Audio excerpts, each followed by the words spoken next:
Good morning. So it's good to see everyone here this morning at 11:11. It's good to have you all online. I hope you've been registering your attendance during all of this time, and you can scan the code there on the bulletin. You can do it online. Place for offering as well online. And in just a moment, we have some folks who are going to pass the baskets, and we appreciate the support as we continue to support the ministries of First United Methodist, our mother church, our parent church. And then us, or we go big church and we're little church. We're other church. And isn't it cool church? At any rate, though, we're supporting this service as well as the ministries of First United Methodist Church, so we appreciate that support. There's a couple of little things just to note on the back, so I hope you pay attention to that. The cleaning kit options, the opportunity there to help with Hurricane Helene, stuff that we are still continuing to do, that the United Methodist Churches continue to work with as well. And the United Methodist Committee on Relief is an amazing organization anyways. It's not a bad organization to just continue to be involved with because of the work they're doing all around the world with the kinds of crises the world finds itself in. There's also the UMW December luncheon that's there that you can check in with that. And then you'll see some other things there. I want to encourage people to, it's so good to see all of you all. I know we have some visitors as well, but I want to encourage you all, if you're visiting especially, to take a look at the back in the middle, sort of like a little welcome desk there, if you will. There's nobody there, but it's a welcome desk. And there's some flyers there that kind of highlight the core values of who 1111 is and some of our core practices. And I want to encourage you to kind of look at those core practices because I think in times like this, they are especially relevant. And I would hope that you might find some help there. But it also gives some idea of who we see ourselves as an evolving community that's been in existence now for almost 20 years total, and so here for 6 months. So that's some helpful information there. It's good to be with you. We're going to have a time of preparing for our Kairos moment. I invite you to join along and sing as the plates are being passed.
That was lovely.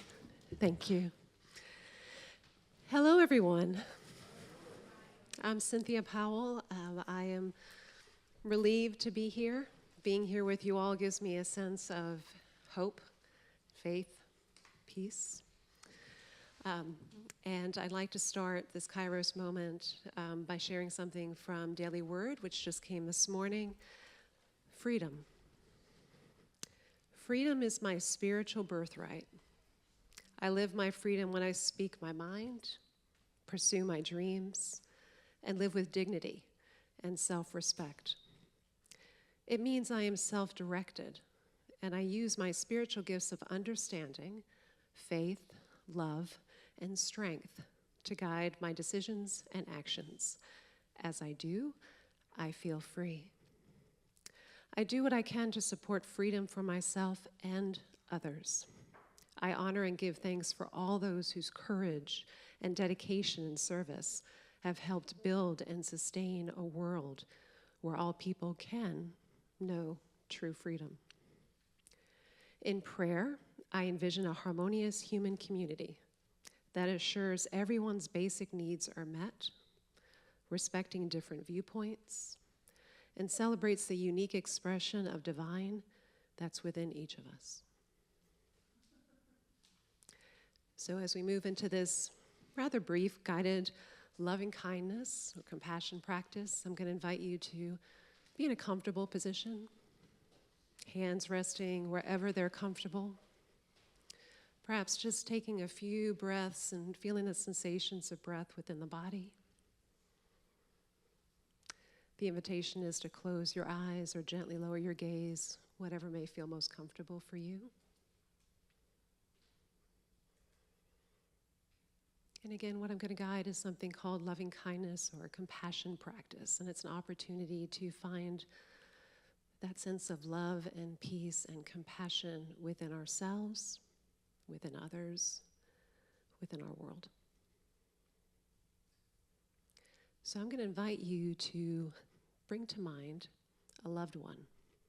This could be a family member, could be a friend, could be a partner, could even be a pet, someone that brings you joy, or something. Imagine that you're looking at this individual, or perhaps this pet, in the eyes, feeling very connected with them, and saying silently to them, "May you be healthy. May you be safe. May you feel peace." And once again, may you be healthy. May you be safe. May you feel peace.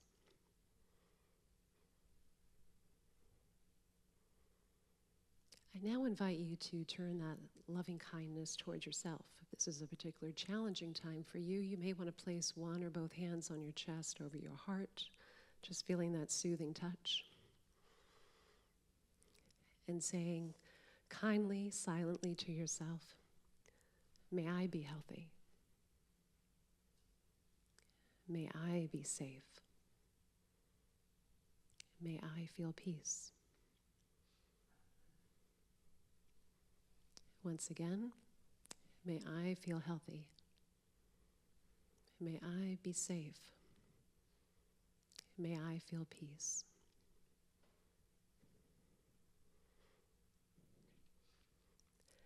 I now invite you to bring someone to mind that perhaps you're having a little bit of a challenging time with, a light challenge, light to moderate challenge. So bringing that person to mind and saying silently to them, "May you be healthy. May you be safe. May you feel peace."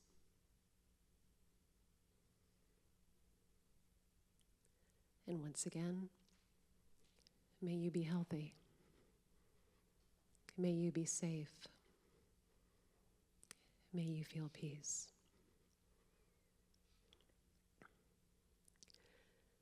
Now the invitation is to extend that loving compassion, that kindness to everyone in the world, all people, all creatures.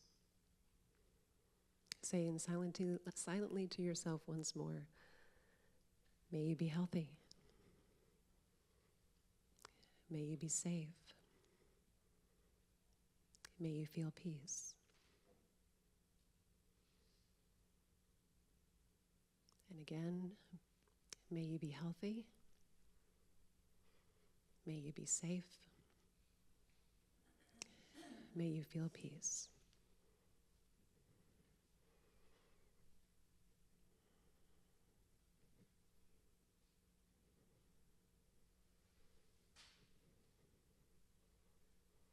And as we bring this rather brief practice to a close, you may want to bring some gentle movement to the body, perhaps wiggling the fingers and toes, maybe moving the head from side to side, just tuning into the body, honoring whatever the body is asking for in this moment. And I'll close by with one of my favorite quotes from Amanda Gorman, who's the youngest Nobel laureate. Again, Amanda Gorman is her name. There is always light. As long as we are brave enough to see it, and as long as we're brave enough to be it.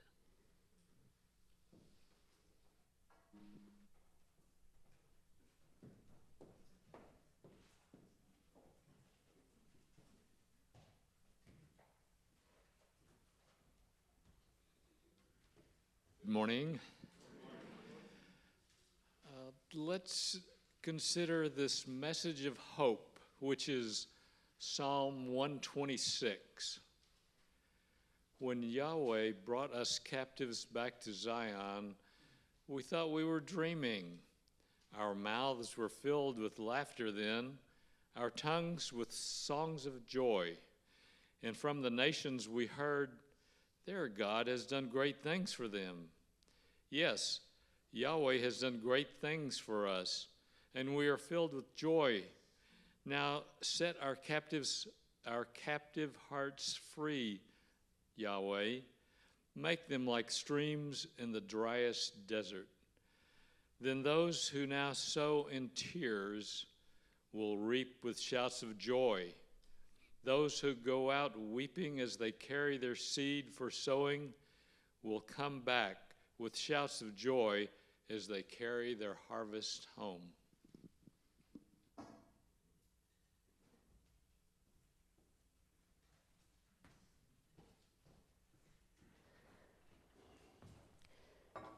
I love that we did this prayer of loving kindness, and I appreciate you leading that for us, Cynthia. It's one of our practices to be in a place of meditation, to find opportunities daily if we can, multiple times a day if we can, certainly weekly if you're not doing it. And I struggle with doing it on a regular basis just because I'm a very distractible person. So I find it hard to do that. But I also find that when I do, suddenly everything falls into some kind of different perspective. That just learning to breathe slowly and begin to focus on nothing but letting go of thoughts that keep invading my mind. I'm beginning to learn how to do that when I do that. I'm beginning to learn how to do that when I encounter things that scare me, or when I encounter people that scare me, or that I disagree with, or that I'm afraid I'm going to have a confrontation with, or when someone does say something confrontive. I always see it somehow as an attack. And whether or not it's meant as attacks, I don't think we all understand why we do the things we do. And the more I can, again, breathe and respire instead of react, the more I am able to see something else that's there. So I love this practice of doing this loving kindness practice. I also like it because it reminds me of the time when my wife Linda, and she's told this story maybe to some of you all in a group or somewhere before, but when she was a child during the Cuban Missile Crisis and the conflict with Khrushchev in Russia, she was told somewhere along the line in her Methodist church as a child she should be praying for her enemies. And so she would pray at night for Khrushchev. But she wasn't praying. It's interesting. I said, well, yeah, I guess you were praying that he'd come see the light, and that he'd change his mind and such. And she said, that's not what I was doing. And so she shares the story that what she thought was, how could someone be mean unless they were hurting? And so she prayed that he would feel comfort and that he would find a sense of inner peace, which I thought was just amazing for a young child to come to terms. She's no longer that smart anymore, by the way. Linda's not that beautiful.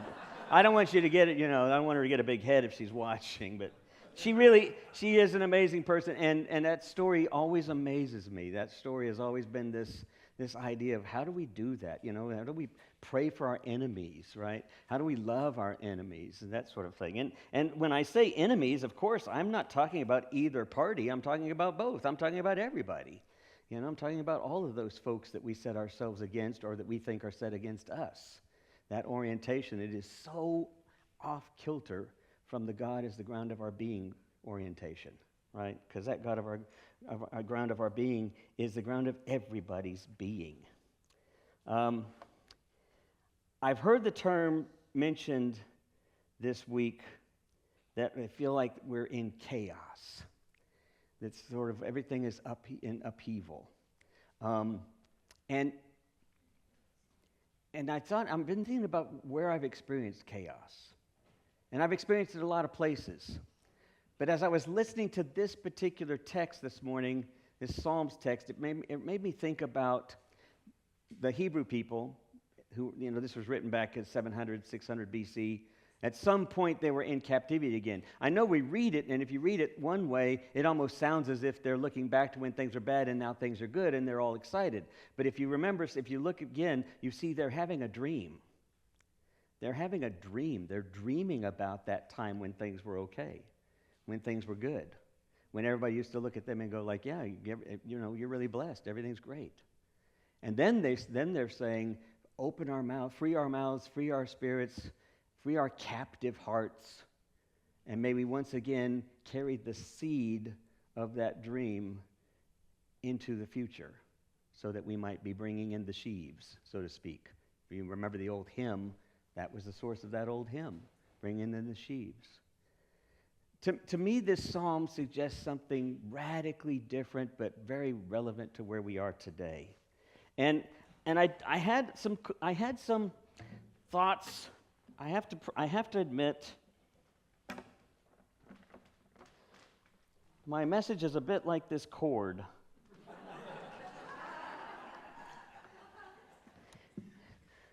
I hope you can follow it.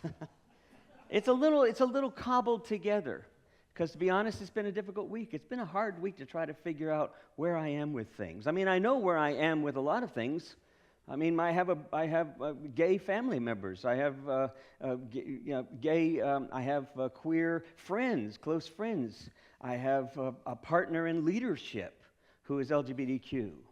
I have people of color who are good friends of mine. I have connections all throughout my life with folks that I worry about now that we have this kind of reality. And yet at the same time, I also realize fear is taking over. And so I'm reacting to fear at the same time that I'm worried. So I know what I need to do in terms of standing up for people who are hurting. That doesn't change. What I'm curious about is like, what's dysfunctionally wrong at the heart of this? And how can we participate in seeing something different there? How do you find a path in the midst of chaos, right? So I wanted to share a story with you that was one example of how somebody did that, and maybe a couple of other stories, and maybe a few thoughts, and then maybe we get out of here by noon. Maybe. We didn't have a chance to check this, so I'm going to check this with the band here. I mean, with the sound guys. Are we hearing it? Band, are we hearing it up? I mean, AV crew, are we hearing it back there? All right, if we're hearing it, then I'm going to trust it. It doesn't sound loud to me, but that's because the speakers are out there. Okay. I don't know this song really well. When I asked the band to back me up, they looked at me and said, we never heard that song before. Honestly, Brad knows it, and a couple of band members knew it, but it was kind of like the whole band really had never done it before, and I'm like assuming everybody knows this song. I know this song. It's a beautiful James Taylor song.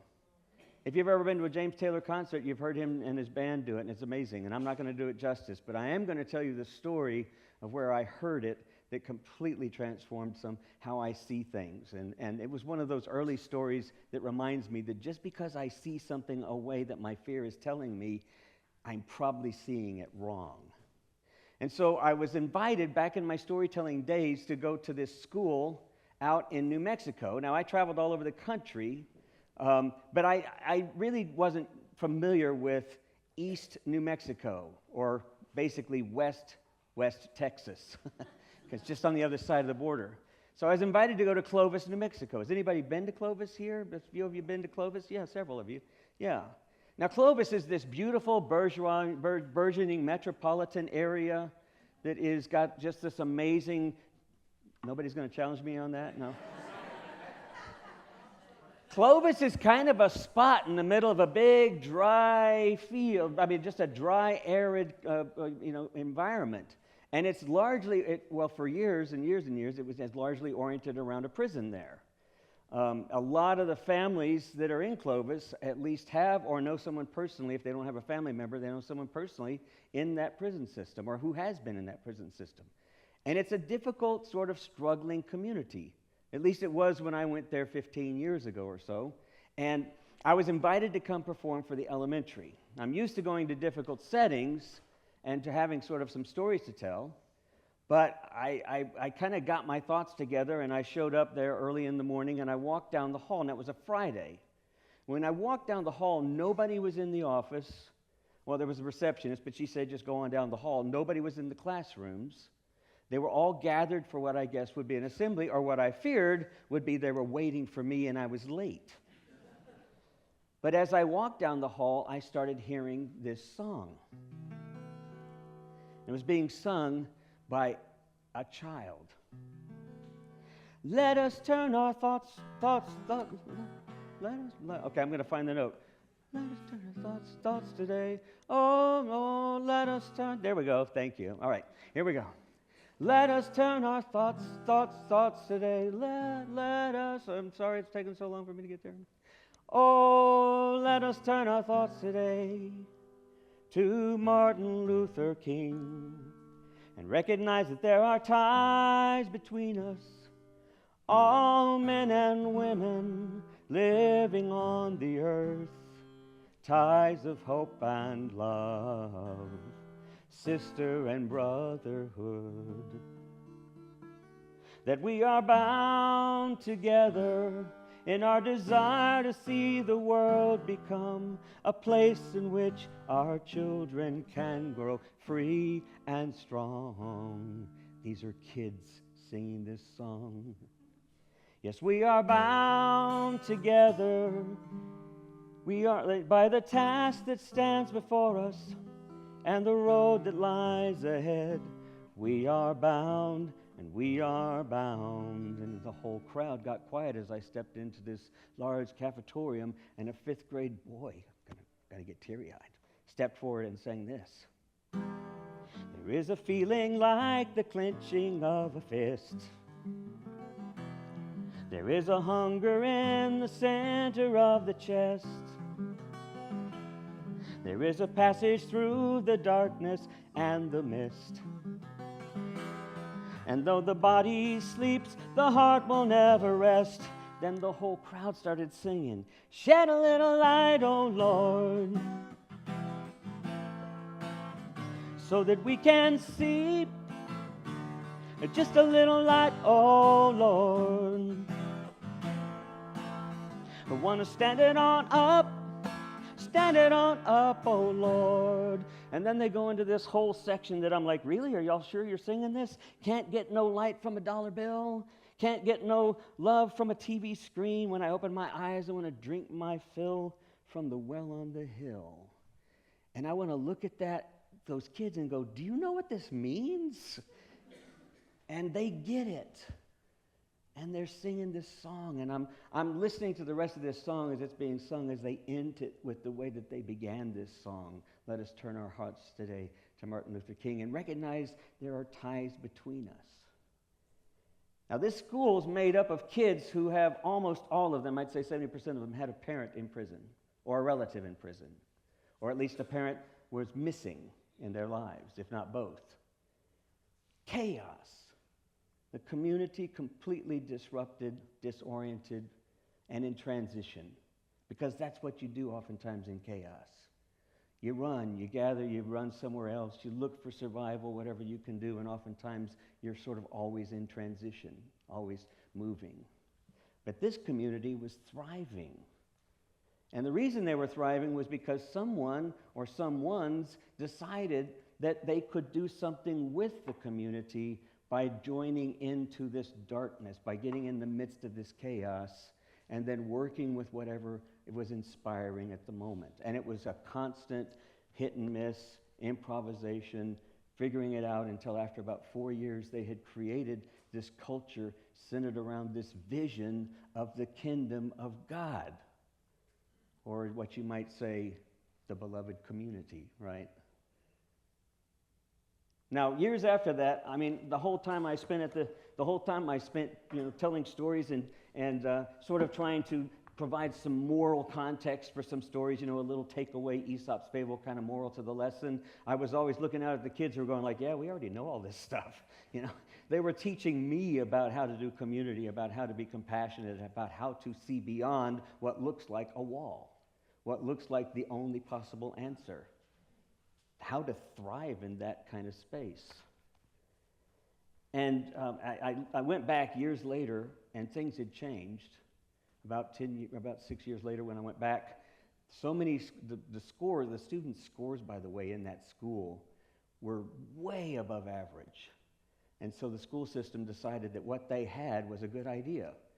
And then they tried to plug it into their structure, and it didn't work. And the school struggled, and the kids didn't get it because the vision wasn't there. The dream wasn't there. And sometimes the dream cannot happen unless it happens at the heart of chaos. Because you see, now that we're in the midst of chaos, our dream is, how do we get it back to this? Or how do we stop this? And I'm not saying we don't stop pain or we don't stand up for people who are in pain or who are being oppressed or who are suffering. Obviously, we do what Jesus did. We do triage where we have to, we stand up where we can, and we have to for those who are hurting or those being marginalized or those suffering at the hands of greed and oppression. That's just what we do. But in the midst of chaos, we start dreaming. We start trying to figure out what's a better way to do this. And that's hard, because I know what we want to do. We want to sort of keep our agenda, keep our community, and go back to where we feel safe. And that's exactly what we can't do. And by feeling safe, I'm meaning, like when I read something the other day posted on Facebook by and I can't think of her name, a wonderful Christian, I think she's Christian, but she's a wonderful singer, and she had posted, here's what we do, we stay the course. We don't give up, we love, we reach out, we're compassionate, we stand up for those being oppressed, we do all of this, and then we go back to our tribes, and we find solace in our tribes. And I was looking at Kagan. Kagan was looking at this with me. I don't know where you are, Kagan. Are you in here somewhere? She's probably in the back in the corner. She's right there in the corner. So I looked at Kagan, and we both looked at each other, and we said, no! You don't go back to your tribes. You don't find your solace back in your tribe. Because that's the way we've always lived our lives. By finding where we feel most comfortable and identifying with that.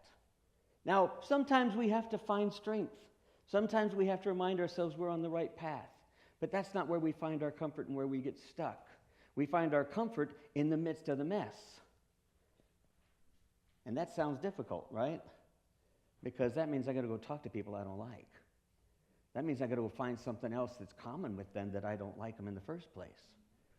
That means I've got to go to an uncomfortable meeting or an uncomfortable setting and I have to start looking for creative ways to be more connected, and it's completely unfamiliar to me, which to me sounds like an invitation.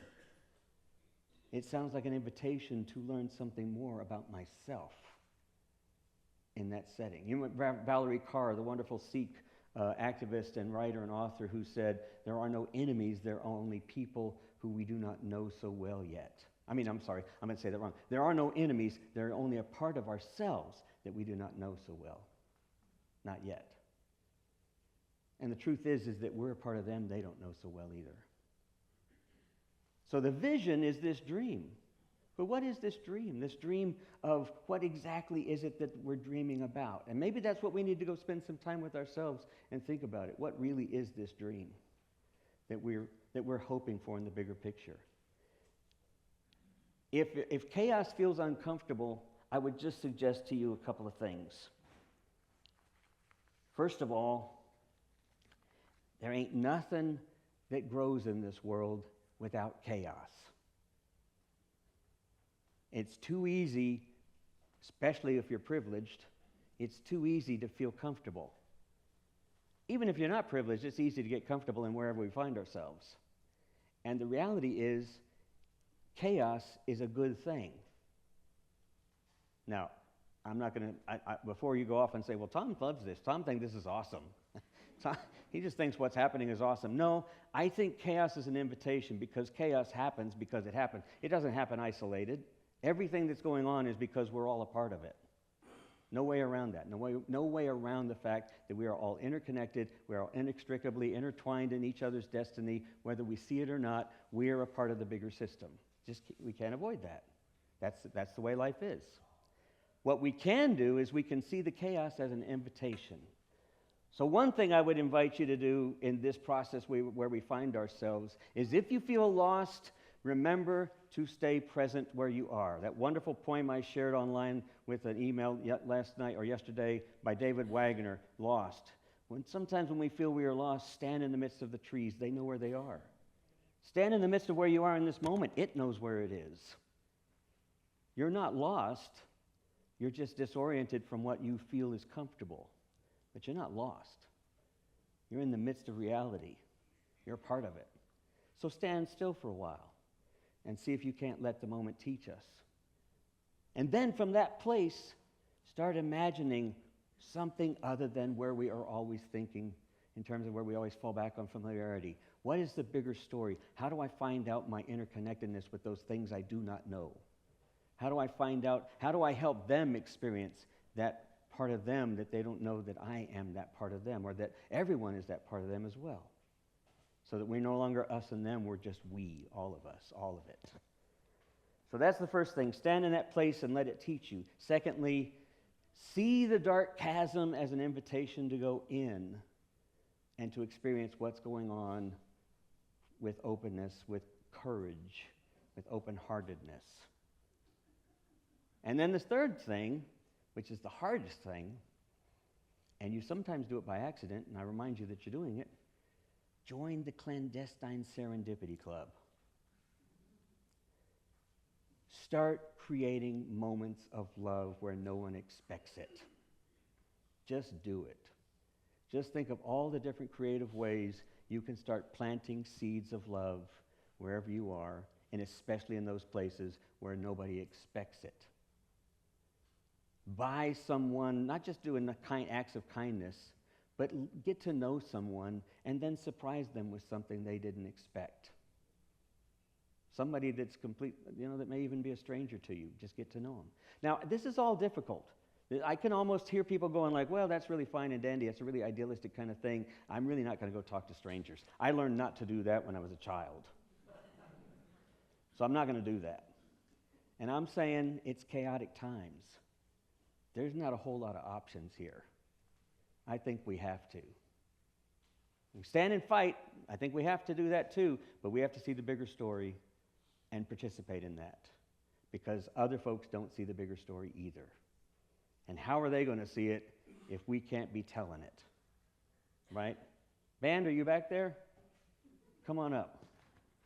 That was actually your cue. Forgot to share that.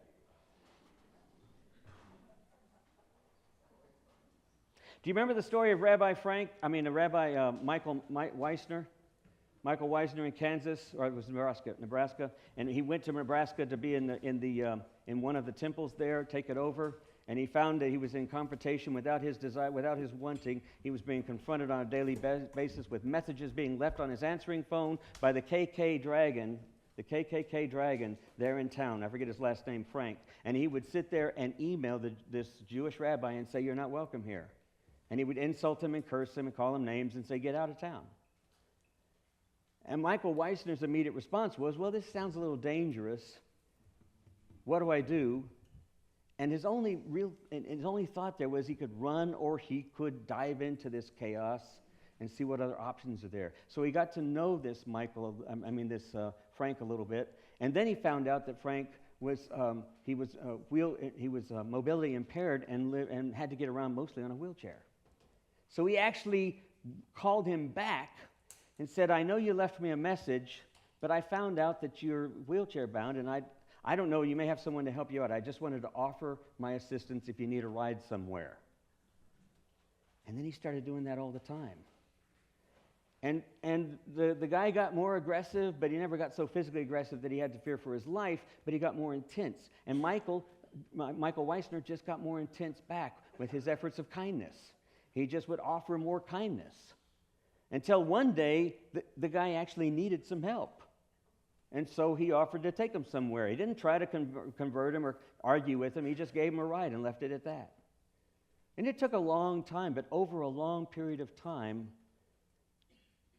the KKK dragon began to soften his orientation and see something else. And in time, Michael Weissner was actually able for Frank to see that there was something else lying underneath. Like Linda would say, you don't just hate people unless you're hurting, unless you're scared about something, unless you're afraid of something you don't understand.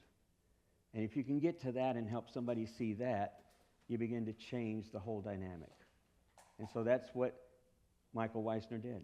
You remember the mother who went to court and her son had been killed by this individual who was standing trial, and when he was convicted, she stood up and she had said, and I don't remember her name at the moment, but I just pulled it out of my head now, but she said, I'm going to kill you. She just looked him directly in the eye and said, I'm going to kill you, and then he was taken off to prison. And then the next month, she started visiting him. And she began to visit him on a weekly basis and then a daily basis, little tiny visits until they got more and more visits. She was bringing him things. She was engaging with him. And in time, she befriended him, and he began to trust her. And in spite of the fact that he couldn't believe she would be that compassionate, he moved in with her, became like a child to her, even though he was an adult child. And once he had said to her many years later, you had said you were going to kill me, but you never did. You started caring for me. She said, no. You're not that person. I killed that person, that iteration. This is who we are. That's what we're asked to do, I think.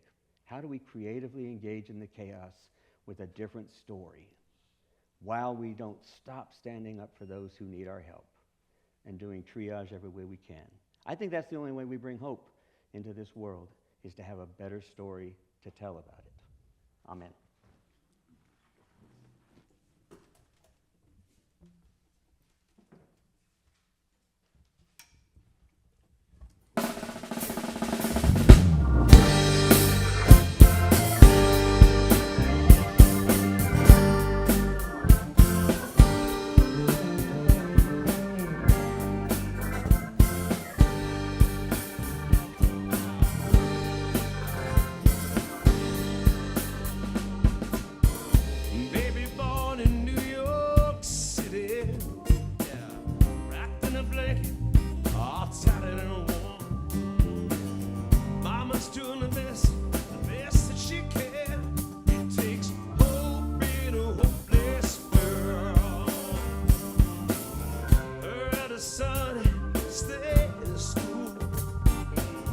Listen to his brother, never drink or use it. But every job he wants, he gets refused. It takes hope in a hopeless world. Looking for hope in a hopeless world. Trying to find love in these hateful times. Trying to stay strong, but my mind is weak. Looking for hope in a hopeless world. Now.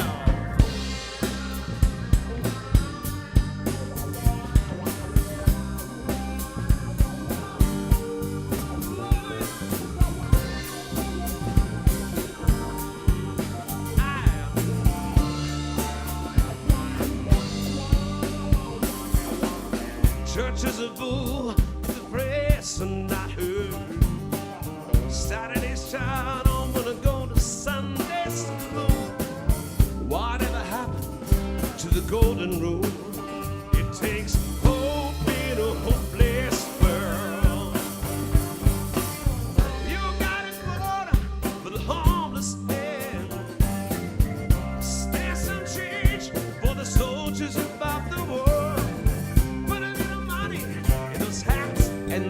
It takes hope in a hopeless world.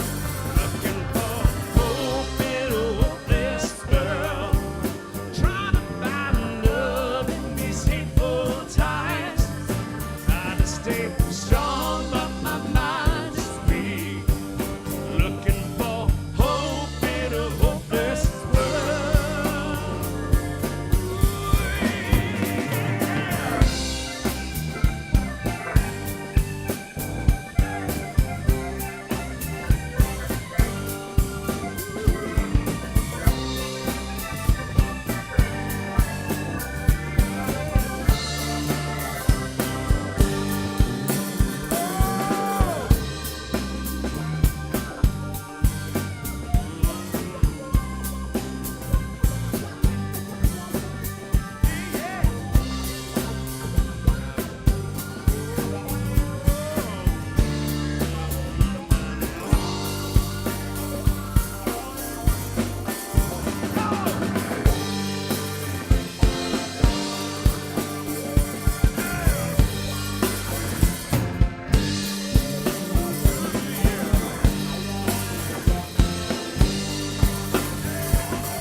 Somebody out there gotta listen. Somebody out there gotta know what I'm talking about. Raise your hand if you're with me there. It takes hope in a hopeless world. Looking for hope in a hopeless world. Trying to find love in these hateful times. Trying to stay strong, but my mind is weak. Ease my mind, ease my mind. You gotta listen to the voice inside. Peace and love to compromise. Stay strong, but Time my is mind is passing by. Looking for hope in a hopeless keep world. me standing still.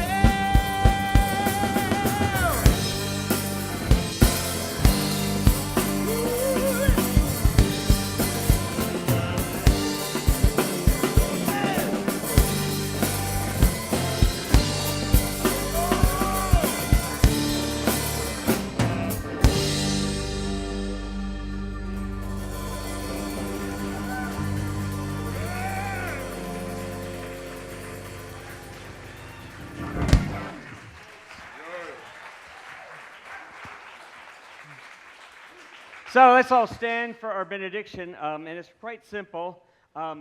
Somebody came up to me this last week, or when I was talking to them, and we were talking about what we were going to be doing, and it was somebody else was kind of getting really, almost a little bit judgmental, but not quite, but they were kind of just getting very specific about this. And the other person responded and said, okay, but you know what? I'm not Jesus, okay?